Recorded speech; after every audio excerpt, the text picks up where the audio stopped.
Lisa Pezik Show. I am so excited to have a first today. Well, first we've got a fellow Canadian here with me. So excited when I always get another Canadian here who is living in the US. And some of you know I'm the American that moved to Canada, so we're role reversal here. But we're talking about money. And I don't know if I've ever shared with you, I don't really manage any of the money in our business. As Eric and I, my husband, we work together. I know how we get paid. I know we have an accountant. I know we pay the government. I know our books are clean, but I have no idea looking at data and analytics and even our investments. We have a bajillion investments and I don't know. I see the money coming out, but I don't really manage any of that business-wise or personal-wise. And I will say I'm a little money phobic. And I bet that I'm not. I bet you're nodding your head right now, business owner, thinking the same thing, that you're doing well, you're making money, but maybe it just makes you feel a little weird or awkward because you just don't know. You don't know what you should be looking at. You don't know what you don't know.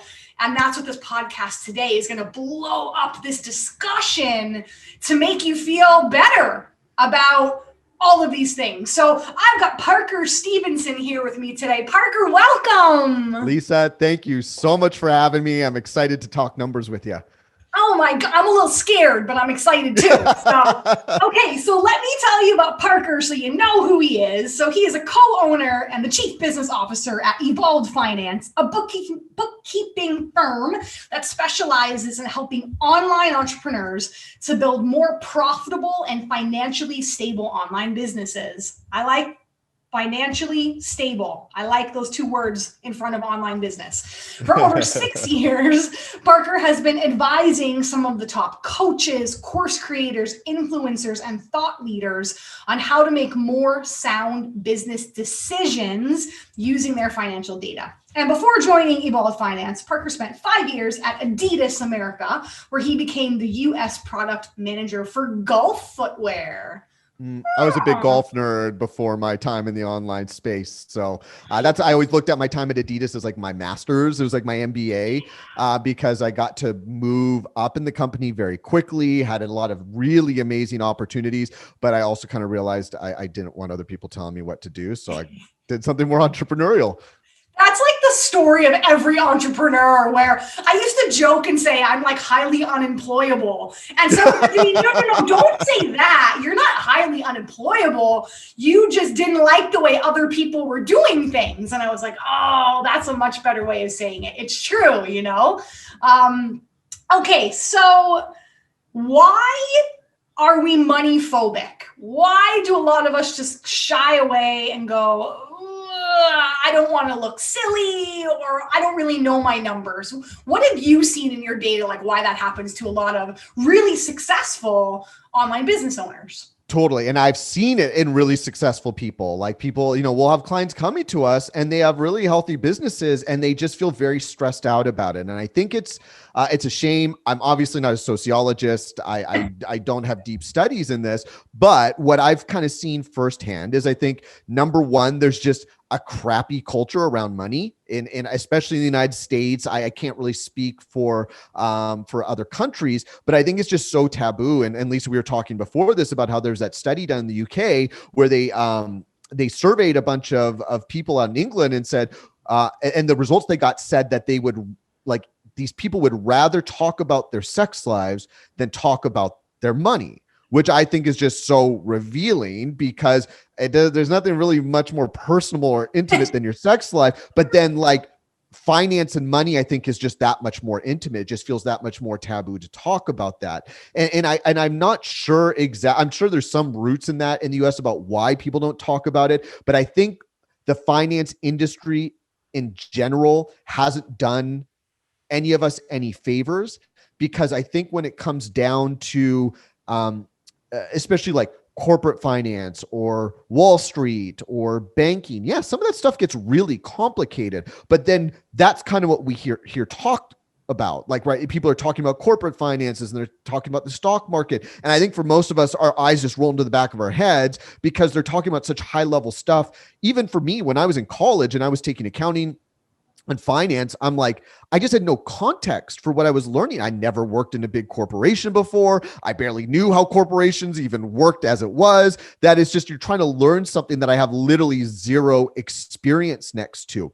But when you get into your personal finances, you get into even your small businesses finances, we still take some of this vocabulary and some of this understanding from, finance is scary and complicated. But the reality is like our personal finances and our small business finance is so much more straightforward. It's so much easier. But when you throw in like, well, what do I need to know about taxes? What do I need to know about bookkeeping? What do I need to know about tracking the money in my business?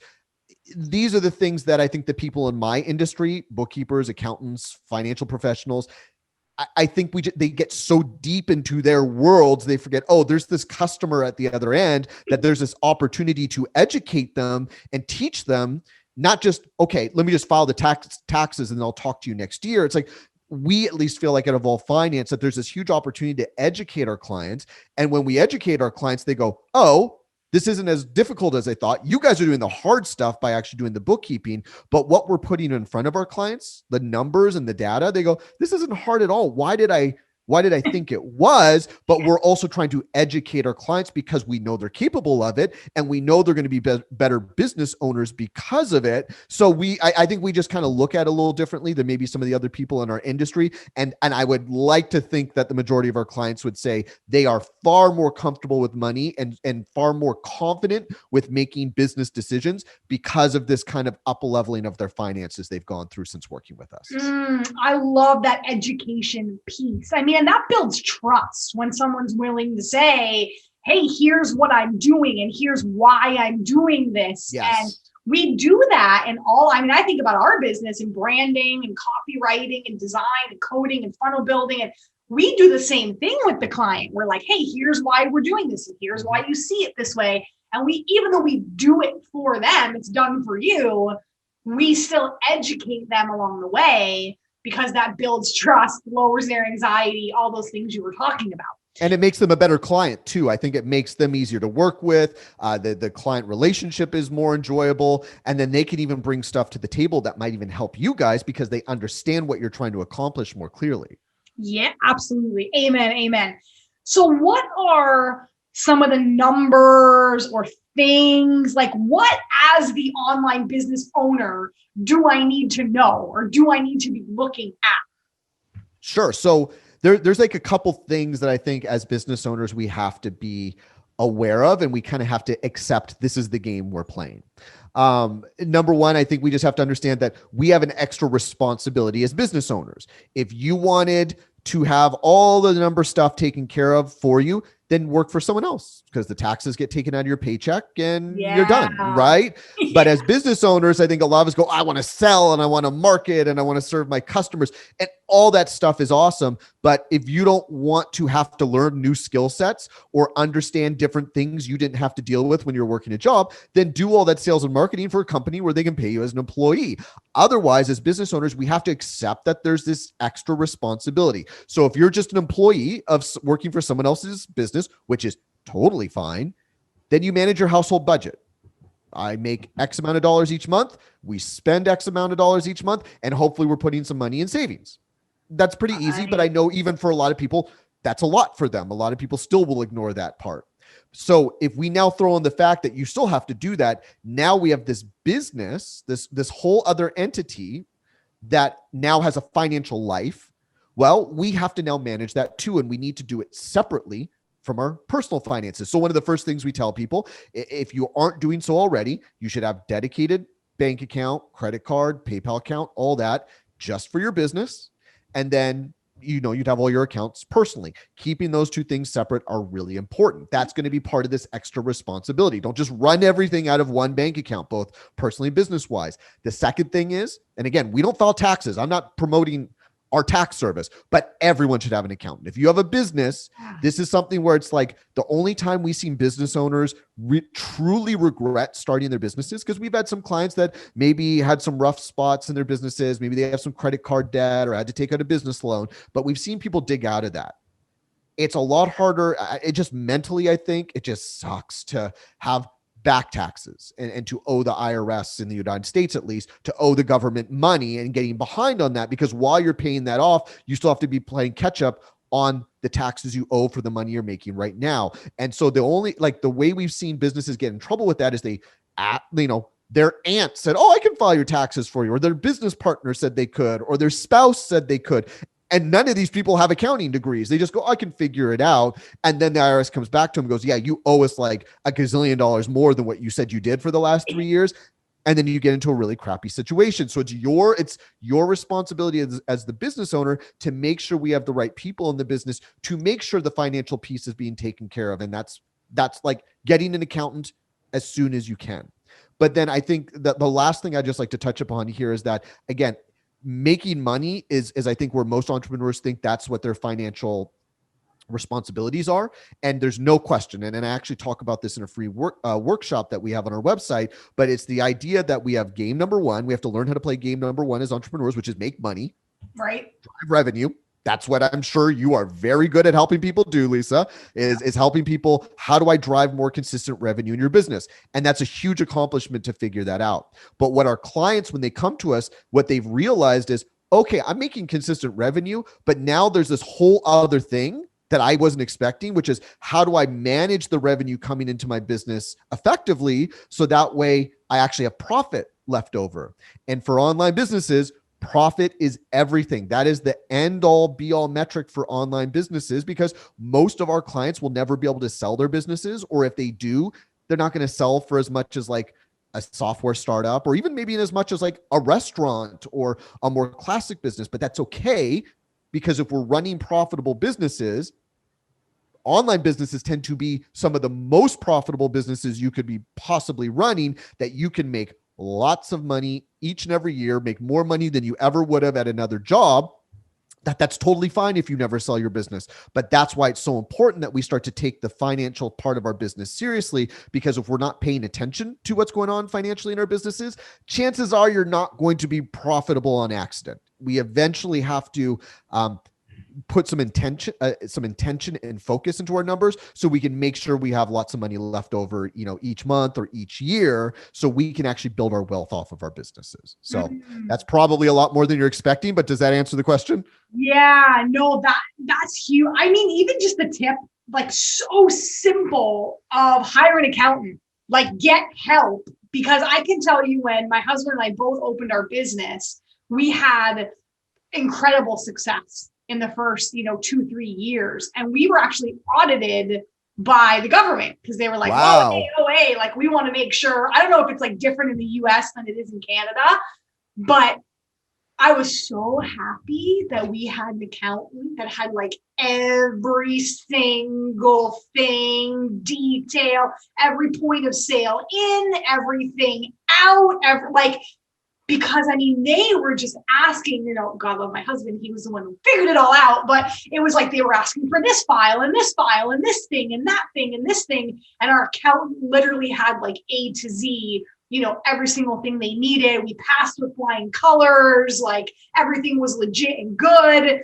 And I was like, did we do something wrong? And my husband was like, no, like they just randomly will do that sometimes in Canada, make sure that everything, but I couldn't imagine having to get all those files and do all those things and have everything. I just think it would have been a nightmare if it was like, oh, we can like TurboTax this, or we could like just figure this out, on our own, or. Because then you would have had to bring an accountant in for your audit anyways, and they'd have to dig in and figure everything out, and it would have cost you a small fortune to get that figured out. But that's what there's really two pieces to this financial aspect of your business. One of them is we need everything to be organized so your taxes can be filed effectively and accurately. But then also, if we're tracking that financial data every month and we're keeping track, and this is what bookkeeping does, right? Good bookkeeping is just taking all the financial transactions in your business and organizing it in a way so your accountant can file your taxes easily, or knock on wood, if you were audited, you can get through an audit and all of the data is there. It's just sitting there waiting to hand off to the accountant so they can show the government. But on the flip side, it's also this data sitting here waiting to be looked at to tell you what you need to be focusing on in your business. The numbers aren't just for taxes. It's also, well, are we profitable? Why are we profitable? Why aren't we profitable? Where are the areas of the business where we need to put attention to in order to get the business more profitable? Like, we all need feedback, and what's essentially your profit and loss statement is the most popular Mm, report for any business really to be looking at. If you're looking at your profit and loss statement, it's going to give you all the feedback and all the information you need to know in order to see, do I need to adjust the way I'm running my business? Are there opportunities I can be jumping on? Like, this is the stuff that we have to start to embrace as business owners, because the bigger your business gets, the more you need data, whether it's on the marketing side. Like, sure, you can run some launches, at least I'm sure you've seen this, and have some success. But now all of a sudden, if you want to start running ads or you want to have a more sophisticated funnel, you don't just build it and go, let's see what happens. yeah. Test it, and you have to get data, right? We see how many people are clicking, how many people are converting, how many people are opening up emails. And so I think from a marketing standpoint, people seem to be more comfortable with that because there's not dollar signs in front of those numbers. But the financial stuff is the same thing. It's just feedback that's letting us know, are we making the right decisions in our business or not? And that doesn't have to be scary. It doesn't have to be shameful. We just need that data organized for us in a way that we can actually understand it, interpret it, and then making the decisions on what to do next. Well, you know your business better than anyone. Right. You're very likely going to understand what you need to do next. We just need the right information to be making those decisions from. Yeah. And do you find, now I know when we were talking before we got on, you were kind of sharing some of the bigger names in the industry. I don't know if you want to share any of them on the podcast or not. It's like, can't, confidentiality, but let's just say you were working with some really well-established, fantastic thought leaders, entrepreneurs in this online, like well-known, everyone would know who these people are. Does it get more complicated as you reach that 7-figure, 8-figure, like you're really managing a lot of money for them? Is it bigger and scarier and more complicated as you grow, or is it the same as someone who's making 200,000 or 300,000 or their first 6 figures kind of thing? I think that's a really interesting question. And I like that you're asking that, because I feel like so many times people aren't at, like, what are you seeing behind the scenes? Like, I just don't think people realize what we see as bookkeepers in this space. But I do think like each level you're at has its own unique like challenges. Like, a business that's making $200,000 a year might still be focusing a lot on like, okay, we're making sales, but how do we do this more consistently? And expenses might not be the issue, right? Like, there's a certain point where we can talk about some metrics that we look at in our clients' businesses, but it might be where it's like, yeah, we're making 30% profit a year, but if you told me, hey, can you look at my 30% profit, $200,000 a year business, where should I cut expenses? Chances are I wouldn't tell you to cut any expenses. I'd be like, we just need to drive more revenue. Like, it's just the bigger your business gets, the easier it is to keep cash flow in a really good place. But as a business gets bigger, it can get more complex, just in the sense that there's more data to go through. But again, it's more complex from a bookkeeping standpoint. In terms of like the business owner, they're still focusing on the same two things. And for online businesses, it's what's your cost for your leads. So usually advertising is going to be the biggest expense. Yeah. And then team costs. That's going to be the other really big expense. And depending on how your business is set up, labor might be bigger than your advertising. Like, at Evolve Finance, we have like no marketing. It's just some referral fees that we give out to people who talk about us and send new business our way. So it's not a big fee, but we have huge labor costs because our whole service is people driven, right? So we have team members versus our clients who are selling courses.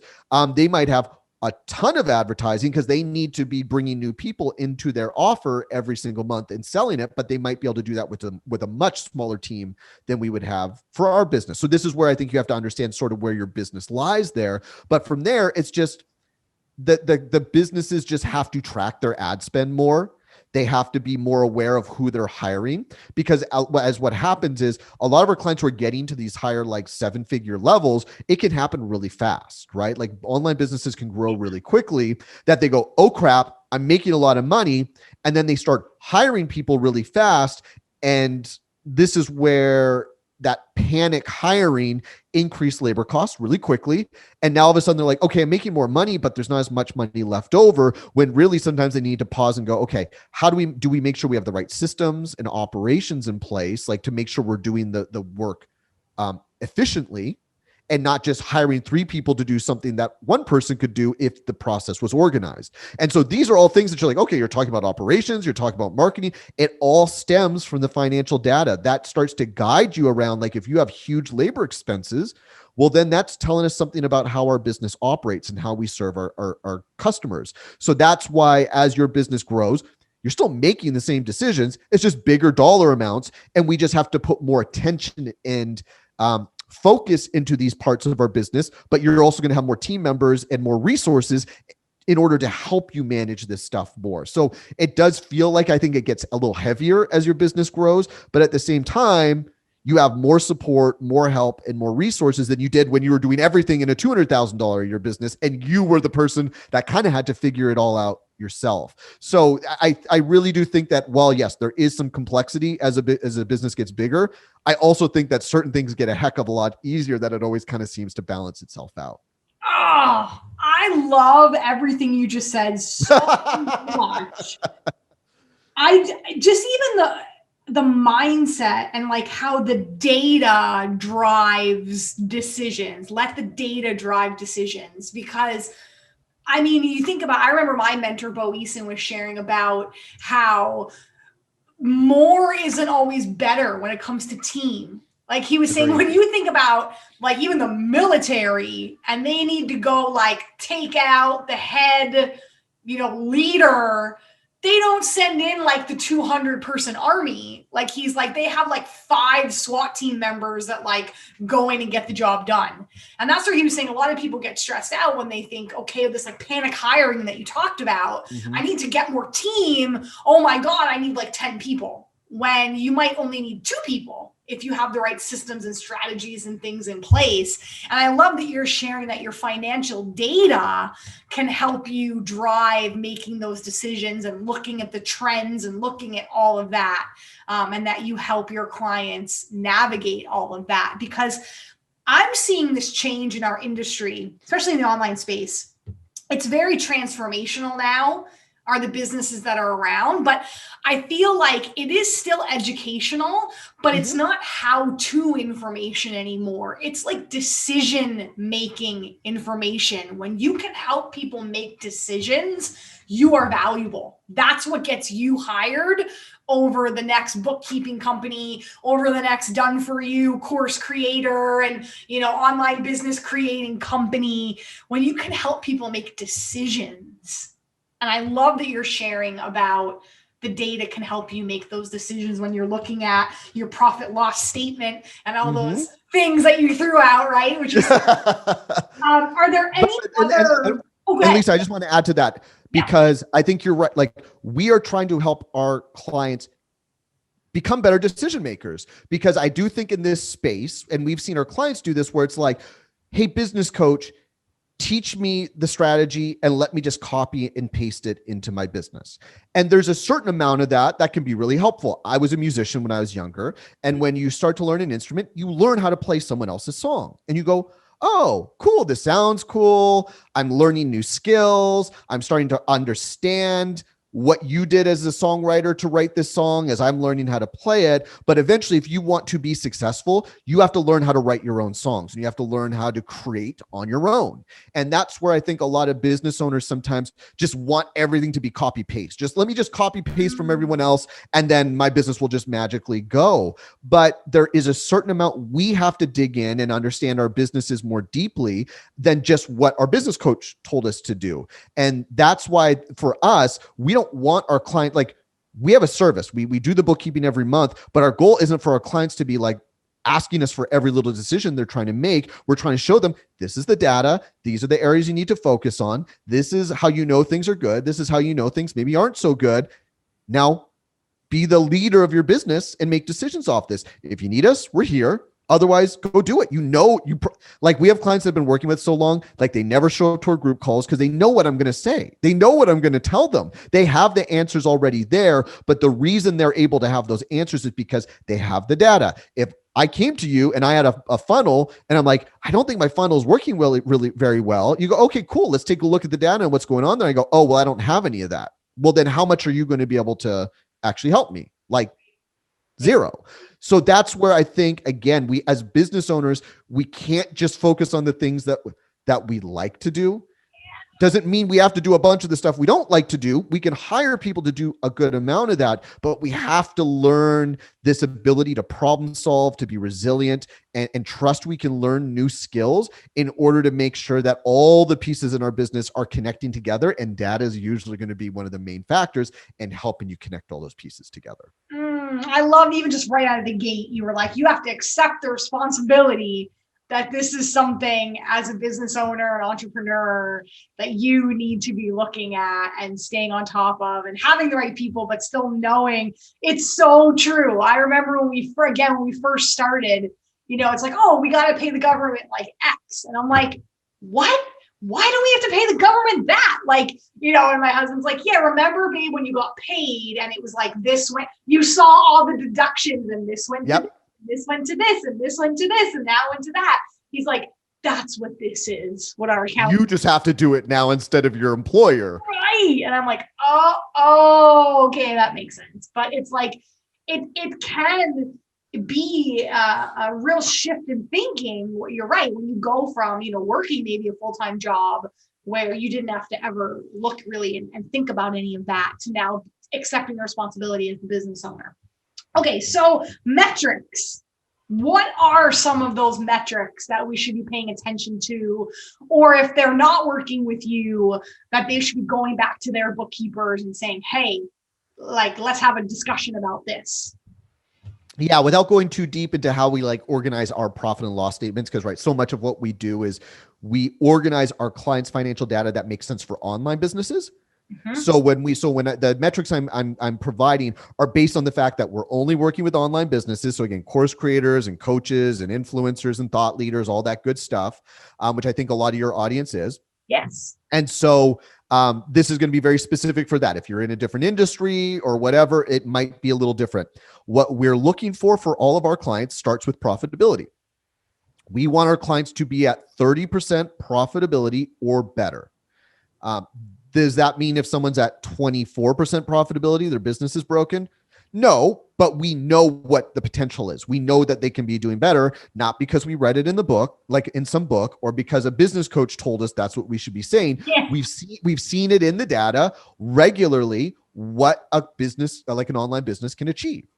And so that's where we start everything out, is at that 30% profitability mark. And that's like the bottom of your profit and loss statement is going to show you what do we have left over after all your expenses are accounted for. Now, if you went all the way back to the top of your profit and loss statement, which is going to show you what are you bringing in for income, we typically like to see our clients have at least one offer generating at least half of their revenue, at least. And honestly, I like to see it be more like 70, maybe even 80%, especially if you haven't hit the $500,000 mark. If you haven't even hit the $500,000 mark yet, I would say I'd even like to see one offer be 80 or 90% or 100%, because we found that our clients who have a really focused offering grow faster and their profit stays higher as well. Thank you. See, it's like when the parents been saying it and then the teacher says it and they're like, oh, mom, so-and-so said. And you're like, that's this moment right now where the winner, you're right. You don't need 17 different things. You need the one winning offer, the one winning funnel. Yes. I just had to have that moment there because I'm like, yes, I'm down with everything you're saying. You're so right. No. And that's where, now that doesn't mean if you have one main offer, you're only allowed to sell that one offer forever. Right. But especially when you're building a business, we don't have the time, energy, resources, money to sell 7 things to an audience. We have to be more focused than that. And again, I think that just helps our client, indirectly, helps our clients' communications and marketing messaging, and makes it so clear to their target audience, oh, This is the problem you solve, and this is what you want me to buy in order to solve this problem. It makes all of this so simple. But then on the back end, when it comes out to building out your team, building out your systems, getting your software in place, now everything's pointing towards this one offer. We don't have all these systems and people trying to support 7 things, that the expenses in the business tend to be lower as well. And that helps that profitability quite a bit. Now, if we go into the middle of the P&L, where all your expenses would start to show up, like I said, there's really only 2 main expenses that we'd be worried about. We track obviously a lot more for our clients, but if we look at your profit and you're not at 30% profitability, we're either going to go, okay, we need to make more money, which sometimes for our clients who are making $100,000 to $300,000 a year, that might be the answer. Otherwise, the first 2 places I'm looking at is, what are our ad expenses? Are they more than 30% of our total revenue? We found that if our clients' revenue, if 30% of our clients' revenue or more than that is going to ads, it just gets really difficult for them to keep their profitability up. Because now if all of a sudden you're making $1 and 30, 40, 50 cents of each dollar is going to your ad spend, you're turning a profit, but we're not turning enough of a profit to both cover all the rest of our operating expenses and still have some money left over as well. And we could probably do a whole podcast episode on strategies about that, Lisa, in order to improve that, but another time. But then on the flip side, if let's say the advertising is fine, or maybe the business doesn't even spend any money on advertising, they get a lot of organic leads and organic traffic, then it's probably going to be a team. And so what we like to see is that the team expenses, and we would consider any employees who are not the business owner and any contractors that are supporting the business, we would want to see that at really less than 20%, but for bigger businesses that have more profit, then maybe it can be as high as 25 or 30%. Or like, for instance, at Evolve Finance, we are a more true service-based business. So our labor costs are a lot higher, but service-based businesses like maybe you're running, Lisa, or I'm running, would be more like 20% profit is what we would be aiming for. And just as a heads up, the reason that we are comfortable with 20% for businesses like ours, service-based businesses, our businesses tend to be more sellable down the road. So we kind of straddle this line of being able to be pretty profitable. 20% still a healthy profit, but we also have businesses we could sell down the road versus our clients, especially if they're just selling courses or something like that. We really want them to be in that 30, 40% profitability range or more, because that means they're making really good livings year over year. And so if the team, that's where, like, I think a lot of our clients have to decide, do you want to have a big team so you don't have to work as much, but you make less profit? Or do you want to have a leaner team so that way maybe you're a little more active in the business, but you're making a lot more profit? And I think there's obviously a happy medium between either one of those ranges, but that's where, again, you have to have this data to make the decision what you want. If you don't know what your profitability is, you don't know how much you're spending on your team, you don't know what you're spending on your ads each month and how all those things tie together, then you're never going to feel like you can make these decisions. But again, once we walk our clients through their profit and loss statement and they see how money's flowing through their business, again, they go, oh, you guys are doing all the work of showing of the data being put together. But if you can add and subtract, which I'm going to go out on a limb and assume everyone listening can add and subtract, this stuff really isn't as complicated as people think. It just needs to be organized properly. Yeah. And I think it's like that phobia almost where we started as to why people don't have this data, because they don't know what to ask or they don't know what to look for, or their bookkeeper isn't helping them. I can't tell you, being in lead generation, paid lead generation is kind of like the end of our funnel, what we do for people. And almost every person, we're like, okay, what's your ad budget? And we're like, we're like, well, you know, what makes sense to you to spend? We know what we would love to spend for you to get you the result that you want. But what's your budget? Oh, I don't have one. Or even like people, even just coming to us in general, like, I want to build this course. I need a new website. I need da, da, da, da, da, da. And we're like, fantastic. How much money, because we're always like, we don't want you to have to sell your third child to like be able to pay for us, right? Like, of course. We're like, what is your budget? Oh, I don't have one. Like, people don't even look at the money. They don't even know what is going to make sense for them in their business. And I love that you're sharing that this is important to have these numbers and this data when you're it makes it less stressful because you feel like, I know what's going on in my business. I understand, because at the end of the day, these are profit machines. Money comes in, money goes out. So if we just completely ignore that, then we're never going to learn how to make higher level decisions in our business, because we just do not have the visibility. And one of the things that we teach our clients is we want them to build up 3 months of operating expenses in their business. So that way, if you have a bad month, if you want to have a budget to start running ads, we have cash available to us in this business to help it grow.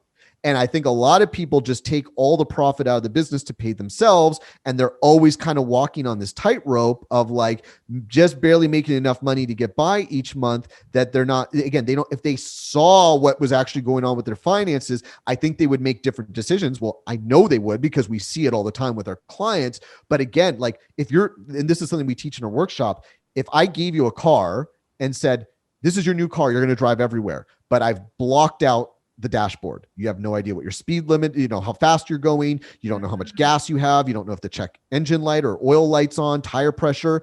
Could you drive the car? Yeah, but it's going to be stressful as hell. And you're either going to be someone like me who's going to be super conservative and be at the gas station all the time, guessing I need more gas, taking it to the mechanic more often than I probably need to. Or you might be on the flip side where you're running this sucker into the ground and AAA is having to pick you up and tow you all the time. And you're running out of gas on the side and you're just breaking this machine down because you're not taking care of it, because you don't know when you should be taking care of it. I think that's the analogy I like to use in terms of running a business where, yeah, your business might be running fine right now and it might be working, but how long until it breaks down? Because we're not actually seeing when do I need to change the oil? When do I need to fill up with gas? And that's the piece, again, as business owners, we get so worried about, do I know how to sell and market, that eventually once you do that, selling and marketing isn't going to be the only solution to your business growing. It's not the only thing we can focus on. We eventually have to start paying attention to what we're spending money on in our businesses as well. That's so important. I know that was a big thing. I love how you said the 3 months, having that available to you. That was a big thing when my husband already had been in the entrepreneurial space before me, but when I was leaving my nursing career, people were saying to me for so long, oh my gosh, like you're making great money in your business. You don't even need to be a nurse anymore. Like, why are you doing this? And I was like, because I want X in the bank for when I leave. Because how many times have we seen people leaving these corporate or big, this, I feel like we do a major disservice when people are in that transition. And it's like, you're not a real entrepreneur if you're still working your job while you're growing your business. I'm like, no, that's bad advice, because I've seen people quit their job because they didn't feel like a real entrepreneur. And then they're like eating beans and rice. And then they're like broke as an entrepreneur in the first like 2-3 months because they had to make, if not longer. Yeah. Like it's that kind of financial stress. I always say, like, you never want to set up a business out of desperation, because that is never going to work out for you. Like, to have that desperation of like, I have to make money this month or my water bill is going to be shut off, or like a business in desperation is the worst thing ever. You're speaking my language, Lisa. I couldn't agree more. And I think this is, if there's like one other piece of wisdom I could drop here, is from seeing our clients run their businesses as well as being a business owner as well. So much of entrepreneurship is risk management. I think some people instinctually are managing their risk because that's just the type of person they are. I know for me, again, I think risk management is just kind of there for me. And then there's other people who are like, just foot down on the pedal, let's go. Well, if something happens, we'll worry about it when it happens. And I think there's probably a happy medium somewhere there, but we do have to be thinking about what happens if things don't go exactly as I thought it would. Maybe your launch doesn't go the way you thought. Maybe your funnel breaks down for a month because Facebook changes the algorithm. What happens if a freaking pandemic happens and we don't know what the heck is going to happen in the world, right? These are the types of things that, like, I get it. A lot of mindset coaches and business coaches are like, we got to be positive. We got to think about the future and you got to manifest and all this stuff. And great. You definitely have to have a good attitude, but there's definitely tons of people running more successful businesses than anyone listening right now who are not positive, who are pessimists, but are able to manage risk and know how to get things done in their business that they can still be successful. I'd rather be positive and happy while I'm growing my business. But I think this is where, as entrepreneurs, and I think you're absolutely right. Like, if you need to keep working a job until your business becomes financially viable enough for you to actually live off the income of your business responsibly, great, then work your job. You just have to understand, what's my personal financial situation? Do I have enough of a runway that I can pay my bills personally if things don't go well? Great. Or is it a matter of, hey, I'm going to keep working my job, but I'm going to build up X amount of dollars in the business so I can pay myself for 6 months while I get this thing really fully going? Great. But these are the things that I think sometimes is just depending on what kind of entrepreneur you are. Like, for some people, like, that harsh is my buzz, man. I don't want to worry about that stuff. And if that's you, go for it. But I don't think running an online business means we have to go in debt. It doesn't mean we have to sacrifice everything. There's a happy medium. There's a middle way with everything. And it's just up to you to figure out what's that middle for you. And again, if we have insights into our personal finances, if we have insights into our business finances, managing risk becomes a heck of a lot easier than, again, if you're just kind of flying blind and winging it every month. Yeah, like everyone loves that story of like, I lived on my friend's couch and I had to sell my car. And I'm like, no, that just screams like I'm losing sleep every night. Like, I'm like, that's one way to do it, but you don't have to do it that way. Oh, it's the high risk way to do it. It's the it's the crapshoot, right? And that's where a lot of Silicon Valley startups, you know, you hear about the Facebooks and the Googles and the Ubers where it completely pays off. But for every Facebook or Google, there's literally tens of thousands of startups failing, people who risked a lot and it didn't work out. Luckily, with online businesses, these are a lot less risky to run because you have a lot less overhead. You don't really need investors. You don't need a lot of money up front to get these businesses going. But I'd say a huge amount of our clients had part-time jobs, full-time jobs when they started their businesses, and they really didn't dive in until the business was making enough money that they felt comfortable getting in there. So if someone's telling you quit it all, they're probably giving you advice they didn't follow, because I can't even really think of any clients. And right now we have 150 recurring clients that we're doing bookkeeping for. And almost every single one that I've talked to, they had some sort of plan to transition, right? They didn't just like go into $30,000 in debt and go, let's figure it out. Let's just wing it. I think as entrepreneurs, it's a good time to learn how to use a little more strategy than that. I agree, hands down. Yes, yes, yes. Oh, Parker, this was so good. Scary, and like you just broke it down. That was one of the things I remember when it was like, hey, do you want to have Parker on? I was like, yeah, but I got to make sure that he can just break it down, like almost the like finance, like those, finance for dummies book. Not that we're dummies, but in that just frame of reference to be like, if he comes in and starts talking over people's head, then that's just going to feed that fear and feed that anxiety and feed that denial and we're not going to take that responsibility. So thank you for breaking this down, so simply for all of us to be able to wrap our head around and know what we need to go do. So amazing. Do we miss anything? Any last like parting words or any other thing you want to share? I would just say, and this is something that when I get asked this, this is my kind of go-to answer, that I've been so fortunate to get to see so many amazing entrepreneurs grow businesses. Like I've developed friendships with our clients and just watched these people go on wild journeys. But I think sometimes when we look at other people's businesses, we think they have some secret that you don't have. They think, oh, well, maybe there's something special about you and there's nothing about me. And I would just say so much of entrepreneurship and what I've seen with our clients' businesses is just that resiliency.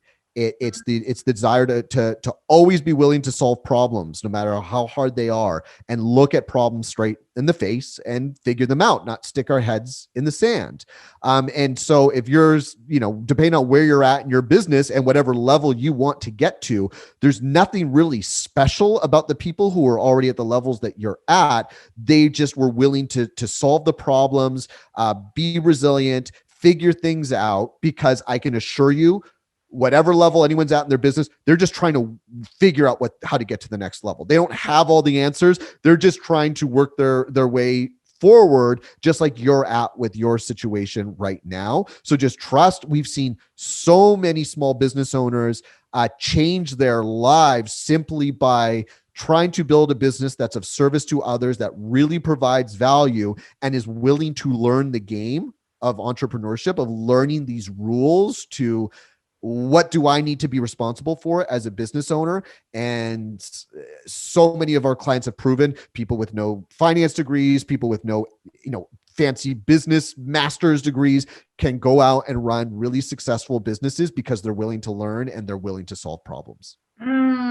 So well said. Love that so much. And I've got your Facebook, I've got your Instagram, I got your Twitter, I got your LinkedIn, I got your website. I've got all sorts of ways that people can get connected with you. I know you're US based, even though you're Canadian, sure. But they can still reach out to you for your services, for your help, for referrals, for whatever goodness. I love that you help people make decisions and you really teach along the way. I really think generous businesses like us are the ones that are going to get ahead because people trust us, because they know we're going to tell them, we have no ulterior motive. We're going to tell them like it is. We're going to tell them the truth, and we're going to help them feel really good and make sound decisions and get results, right? That's ultimately what we want as business owners. If I'm working with someone, how are you going to help me get results I couldn't get myself? And I think that's just been the key to our success. And I'm sure it's been a big key to your success as well. Yeah, absolutely. Absolutely. So Parker, thank you for being here today with me and with us. And listeners, thank you for being here. I know in this crazy time when we're just being pulled in 100 different directions, I want to honor you that you took the time to listen in. Come back to this. Come back and take notes. Come back whenever you're getting maybe that worry about, I don't know if I'm managing my finances correctly or if I'm making the right business decisions. That's what I love about podcasts, is that once it's here and it's out, it's here for you to consume over and over again. Share with other people if you find this helpful. Be sure to check out Parker on all his social links. I'll make sure I have that in the show notes. And yeah, thanks again, Parker, for being here. And we'll see you again next time. Thanks, Lisa. Thank you, everyone.